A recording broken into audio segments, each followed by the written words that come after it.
une société sans secret, sans aucun secret, rendra très difficile, c'est pas impossible, la démocratie, parce qu'effectivement, il y a des élections, il y a des choix, et on n'a pas de raison toujours de donner à son voisin, à sa voisine, les raisons de ce choix.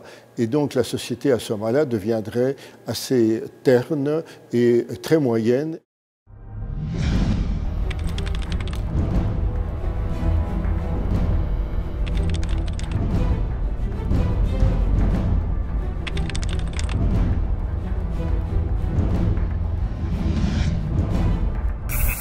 Vaste sujet, la liberté individuelle, cela ne vous aura pas échappé et a subi de graves coups au cours de ces dernières années. Je pense que le principal phénomène a été celui des attentats du 11 septembre 2001, qui a entraîné toute une foule de mesures liberticides, on peut le dire. Ça a commencé aux États-Unis avec le Patriot Act, ça s'est poursuivi en France avec la loi de la sécurité intérieure.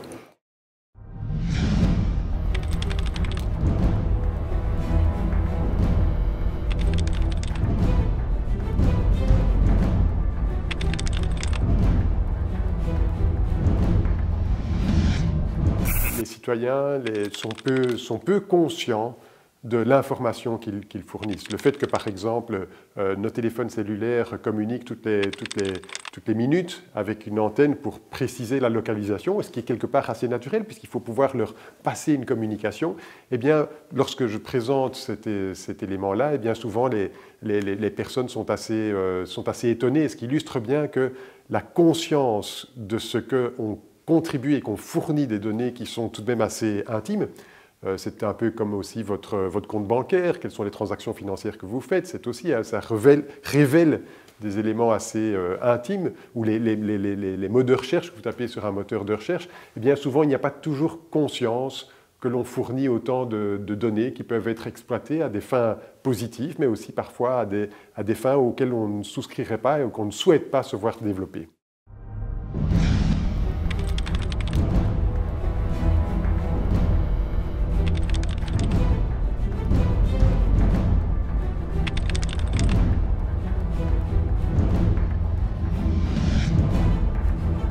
Alors, le droit de pouvoir chiffrer ses communications, c'est quelque chose d'assez controversé. Parce que dans la sphère non numérique, on accepte qu'il peut exister une vie privée. Il n'y a pas de loi qui est forcée par le gouvernement où les personnes n'ont pas le droit d'avoir des rideaux chez eux. Tout le monde a le droit d'avoir des rideaux et le gouvernement ne peut pas dire oui, on ne va pas vous autoriser d'avoir des rideaux. Alors la question c'est est-ce qu'on a le droit d'avoir des rideaux numériques? Parce que ça quitte le cadre de la maison, il y a une communication qui est envoyée d'un endroit à un autre.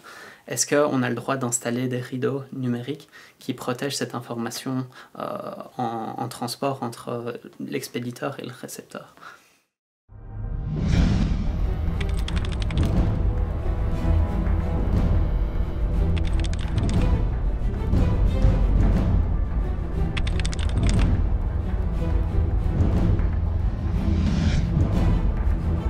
Moi, je crois que ce sont des questions de principe. Il me semble qu'effectivement, on ne peut pas s'opposer à une certaine manière de gérer les questions de sécurité après tout ce qu'on a vécu. Mais néanmoins, à mon sens, il ne faut pas du tout sacrifier la liberté de l'individu et non pas nécessairement de le mettre sous soupçon juste par le fait de généraliser une certaine forme de surveillance. Il me semble que la question du chiffrement et informatique aujourd'hui est une question de droit fondamental.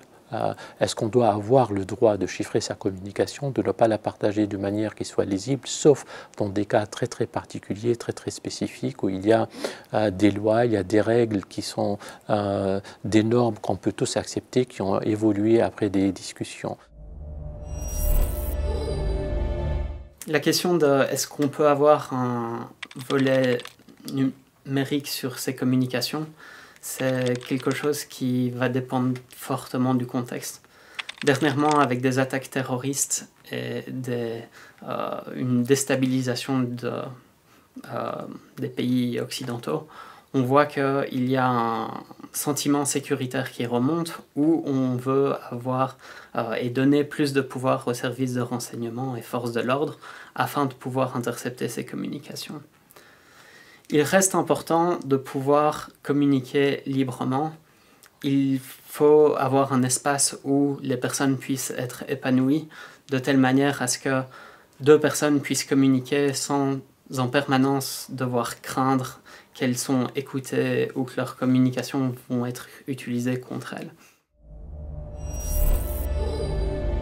Nous laissons de très nombreuses traces, que ce soit par Internet, que ce soit lorsque nous nous déplaçons en voiture, lorsque nous utilisons notre carte de crédit. Donc dans toute une série d'activités humaines, on peut suivre nos activités, on peut suivre notre parcours, éventuellement notre parcours géographique aussi, par le biais de nos GSM.